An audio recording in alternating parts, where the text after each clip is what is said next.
guys, my name is Walz, and my scarf research presentation is over the Sublime and Goya based on a diagnostic of the DSM-5. So a little background on Francisco Goya was that he was born in 1746 in Spain, and he started his art education at age 14 under Jose Luzan Martinez. He had a lot of influence based on Rembrandt van Rijn, and this is one of Rembrandt's paintings. It's called The Storm on the Sea of Galilee.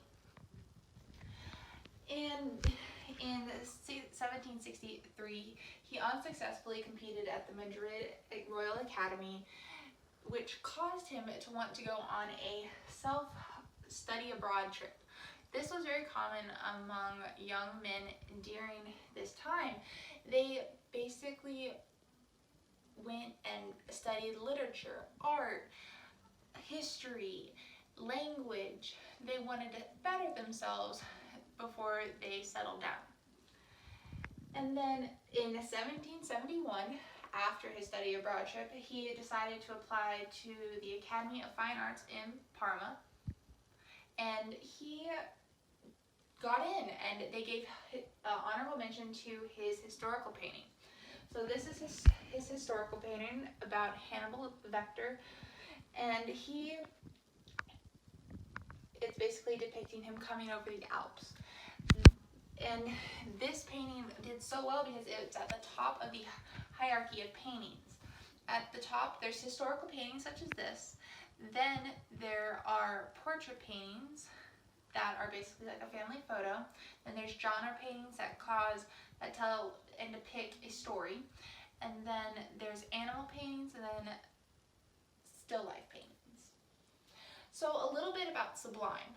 This concept comes from Immanuel Kant, and it's basically having beauty as horror, meaning that when you see something that is sublime, you want to keep looking, you want to understand what's happening, even though it may cause feelings of fear and horror and an unsettling feeling.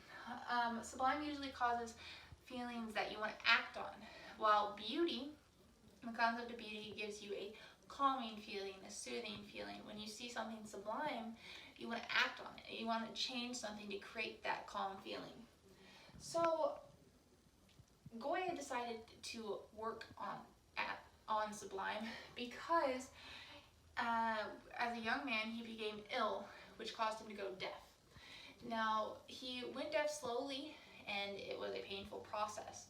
He then started to have a dark view on life, and he started creating more sublime paintings, such as Saturn devouring the sun,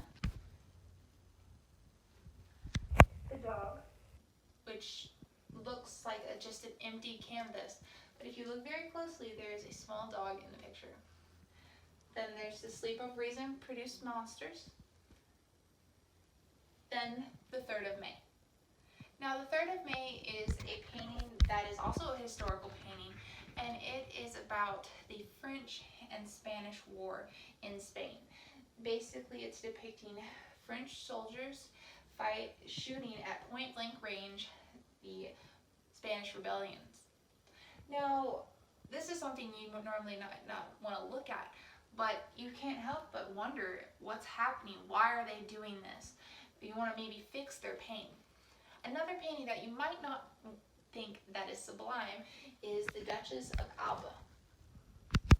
Now, the Duchess is obviously a high figure. She's beautiful, and it shows that she has power. But she's in black. She seems solemn. She seems into some despair.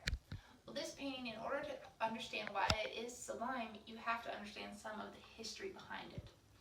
Now, the Duchess and the Duke of Alba were frequently painted by Francisco Goya. Now, Goya had become infatuated with the Duchess and became quite obsessed with her. Now, this painting is after her husband died, which causes her to be in this black dress and this black veil. Now, it might be hard to see, but at the very bottom, right here, she, in the sand, it seems as though the Duchess is pointing down to say something called soy Goya, meaning only Goya. Francisco Goya really wanted the Duchess to be as infatuated with him as he is of her. Now, based on all of this dark, mysterious paintings, I decided to compare some of his attitudes to the DSM-5. And based on these recurring paintings of death and despair and events that caused him to become so dark, I found that he could have acute stress disorder, post-traumatic stress disorder, and adjustment disorder. Now, the acute stress disorder and the post-traumatic stress disorder stem mainly from the fact that he often painted events that were so dark frequently. He basically relived those events over and over again through those paintings. Now, a fun fact that kind of also goes along with this is he kept the Duchess of Alba when he went into self-isolation after he went completely deaf. He wanted to keep her in all of her dark glory, but even though he couldn't have her. Now, I also found that the Francisco Goya had the adjustment disorder because this is a self-portrait, meaning he painted it himself, of himself, in 1781. This was before he became ill and went deaf and then into self-isolation. Then this painting in 1815, another self-portrait of himself, is that he's dark and old and frail and he's slowly withering away. Now, based on that, he wasn't able to adjust to his new way of life, being deaf and so unbalanced in life. So this is my research, and I hope that you all really enjoyed, and go Scots go!